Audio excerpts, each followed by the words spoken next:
And it wasn't until the scene where we see Song-gyeon getting smacked around while playing that curious game with envelopes that suddenly Gyeon is invited to play a game. Some extraordinary kind of game. Song-gyeon is very similar to the Adam Sandler character in Uncut Gems. Gyeon is broke, in heavy debt, owes so many people money, and is a desperate, fragile man. The eerie character, the salesman, played by Dong-yeol, reminds me of some creepy member of the Men in Black, and I'm not referring to the movies. Jihoon's life is falling apart, his mother is deathly sick, his life is pretty fucking horrible. Then one night, he's picked up and a sleeping gas knocks him out. Then he awakes in this fucking place with upbeat classical music playing, the strange bunk beds, the hot pink of these suits, and the microphone-esque like faces of these creepy soldiers, the muted colors of these numbered uniforms, the trippiness of this dream logic-esque endless row of Dr. Seuss staircase type shapes and colors. Throughout all 10 episodes, every set and location that's in the world of these games is visually stunning and awe-inspiring. The soundtrack sounds gloomy, cinematic, haunting, and gives Trent Reznor and Atticus Ross vibes. The Sega Genesis coin-hitting sounds of track 9, The Fat, and The Rats. The eerie music playing when all the game members look up at the giant piggy bank, filling with cash amounting to millions. The off-kilter, spooky, manic flutes and drums of track 9, Needles, and Dalgona. And my favorite song, which is the show's theme song, track number 4, Pink Soldiers, is unbelievably surreal and gives goosebumps. Tracks 8 and 4 always introduces the games and immediately gives a sense of anxiety. The fact that this nightmare, wipeout game show type of entertainment is where bloodshed and bonkers murder happens within kids and cartoon type of architecture designs is a next level version of creepiness. Every game, dead bodies are stacking up. Every game somehow tries to out-creepy the last, be more epic, and visually arresting. The panic attack-inducing violence in each game, the intensity brought on by the unpredictable nature of the games, makes the wait between games extraordinary. It creates a tension in the air that you can cut with a knife. I can literally spend a couple of hours or more just gushing about how intricate visually and how unbelievably clever the execution of these game scenes are. Games never happen the way I think they're going to happen, and because I grew attached or fascinated by all the main characters each game, I'm just as nervous and as frightened as the players are. This shit is like if Saw from 2004, Battle Royale, and the great parts about Hunger Games had a kid with Ari Aster watching, held together by constant anxiety, unforgettable color palettes, shockingly intense game sequences that feel like giant events as opposed to scenes that literally have my heart pounding.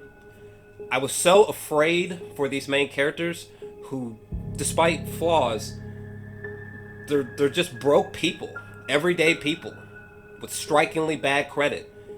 People just trying to make it by, just human beings who volunteered for a true nightmare. Young Dae-soo gives one chilling line about how they are already in hell during one of the games. And that line perfectly describes just how scary these games are. Speaking of fear, I responded to this series in the same way that I would respond to a horror film. Taking childlike games and imagery and colors and slapping a relentless amount of adult murders against that, the fact that the show is filled with that makes this series unusually creepy and disturbing for me. All of the main characters are so distinctive, colorful, and different from each other. They're very different and sometimes relatable personalities, and performances draws you into them and made me fascinated in them. So when they begin to die, you really feel for them. Young Dae-soo is so tough outwardly towards others, but you can tell he's just as scared as anyone else. Han Mi-neo is wonderfully performed. as this character is always projecting overconfidence and also shoots herself in the foot a lot, often alienating herself from others, a very relatable trait. She whines a lot, but is also darkly hilarious at times. When she and Yeondae died, my heart actually sank in my chest, as I found myself so intrigued by them and by all of these reoccurring main characters. I didn't care so much for the VIP characters, just because they were presented in a very on-the-nose, predictable manner. Wi Ha-joon was excellent as Hwang Dong-hyuk. Shout out to As Far As He Got, trying to expose the game world and its creators. I love how he took control of that one VIP, and watching him slip in and out of the game world, trying to record and gather information, and then running away, almost had me sweating. The reveal of In-ho's true self behind the mask of the frontman was intense by that cliff, as was the quietly mind-blowing true reveal of Oh-il-nam, which instantly made me want to rewatch the series again.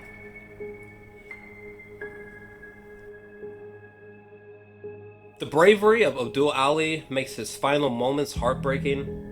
Kang Se-byuk and Cho Sang-woo feel like people I've met throughout my life and are sympathetic, stirred deep emotions in me. The fact that Kang Se-byuk never got to enjoy that fucking steak kills me. Hot damn, it looked good. This reminds me, the Pink Soldiers are the creepiest, most memorable characters from this year for me at the current time. When people from the crowd break out and start begging and getting down on all fours before them in episode 2, and the Pink Soldiers reveal that they aren't trying to hurt anyone. This is just a game, and if you do anything against the rules, you simply get eliminated.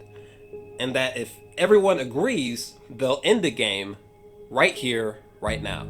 The Pink Soldiers, their tendency to be fair throughout, made the games feel even more sinister. The fact that all these people volunteered for this game and continued playing the game after wanting to leave and being released back into the real world is a new layer of horrifying. Watching their faces get hungry as they look up and see the giant piggy bank fill up with cash is sickening and really makes you wonder, what would you do in these situations? Unnerving thought. You get the feeling that somewhere in the world, perhaps on the dark deep web, games like this are being played, and there's something about these wild sets, these high concept games that feels as if something like this could actually happen in real life. Fusion of eye-popping sets, blue screen effects, and awesome practical effects makes the world of the games feel so real and tactile. Scary. The dreamlike red light green light of Game 1, with the eerie vocals and visuals of the giant robot woman that shoots people. Game 2, Honeycomb, freaked out my OCD tendencies. I felt like I was having a heart attack watching these scenes and imagining what I would do in them in these situations. Game 3, Tug of War, I am deathly afraid of heights, so this whole segment made my hands sweat. So fucking terrifying. Amazing performances by Lee Jung-jae and really clever usage of strategy during this game from Song Ji-han's team, our main character. Game 4, with the marbles, was just so cruel and sad. The fact that the players were forced to play this particular game with people that they connected with the most.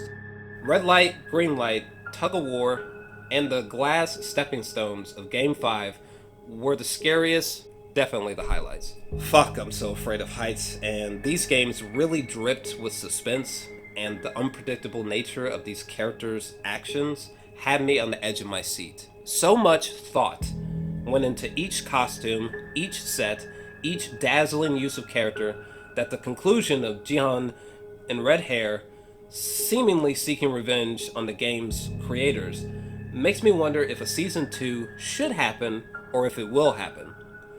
Imagining another series of games crazier than those from Season 1 sounds insanely mind-bending, and the concept of Jihan being the spark that takes down all of these games, all their creators, does seem enticing. Whether a season 2 happens or not, this series is an ominous masterpiece that I found to be goosebumps inducing and contains so many unusually thought-provoking concepts. This series, backed by a stellar cast of South Korean performances and actors, completely blew me away and feels like an event. This is what binge watching was made for, and this is one of the best works of art ever uploaded to Netflix. It's the type of show that you frantically call a buddy about to ensure that they watch it or give you a reaction to it. I still can't get over people dogpiling, trying to get away, and being shot in the first game as if they were ragdolls. The look of terror on this woman's face already feels iconic as well. I didn't have any substantial flaws with this series. Again, a masterpiece. 10 out of 10. Boy!